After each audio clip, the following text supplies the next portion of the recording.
After this, he went down to Capernaum, he and his mother and his brothers and his disciples.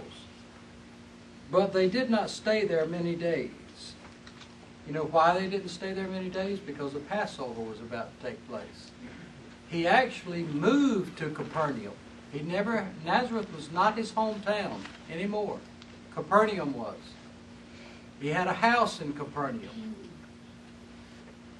It was his house in Capernaum that the guys tore the hole in the roof in to lower the man, and Jesus liked it. So, but not long after they moved to Capernaum, his mother, his kinsmen, brothers, sisters, disciples, everybody moved. No telling how many people Jesus had in his house. Not long after they moved, it was time for him to go to the Passover, be a good Jew. And the Passover of the Jews was near, and Jesus went up to Jerusalem. And he found in the temple men selling cattle and sheep and doves, and the money changers seated.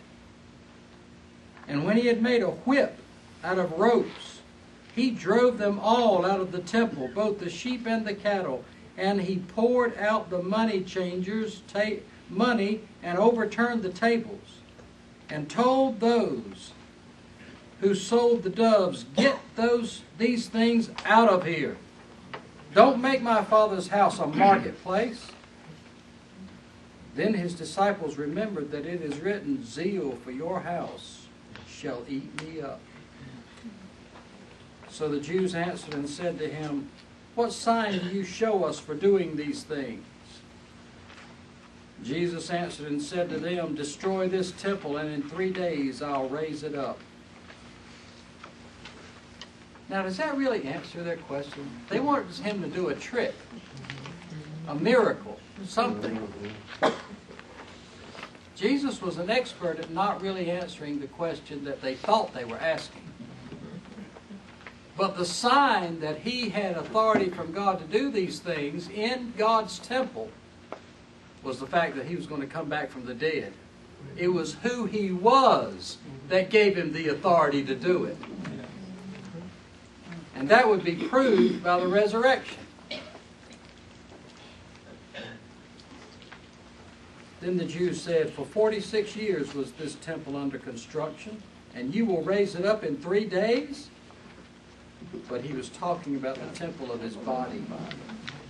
And when he was raised from the dead, his disciples remembered that he said this, and they believed the Scripture and the word that Jesus spoke.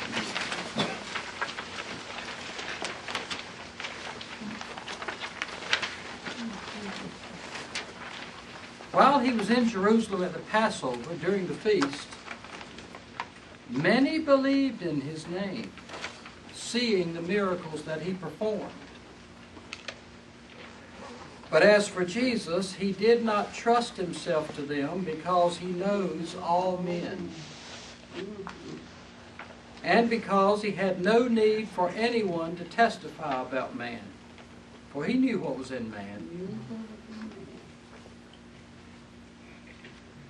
Whenever anybody believes in you, you need to know why they're believing. You need to know why they're saying they believe in you. Jesus knew that all these people in Jerusalem were impressed with miracles, but that's not believing in him. We get it all the time, Gary, emails and such as that, especially from men in India and Africa, writing me out of the blue and complimenting me on my ministry. They don't have the faintest idea what I'm doing. And I know their reason is to flatter me so they can get money out of this rich American. All Americans are rich, you know that, don't you? That's their point.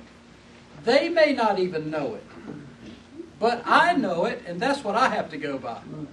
So I completely ignore 99.9% of it. I know they don't know what they're talking about, that they're needy, and they are needy. And within a few emails, they'll come around asking for money. And that is the point. What I wait for is an echo of the voice that spoke to me. When I hear that echo, I know somebody's real. Until then, I'm just like Jesus. Did not trust himself to them because he knows all men.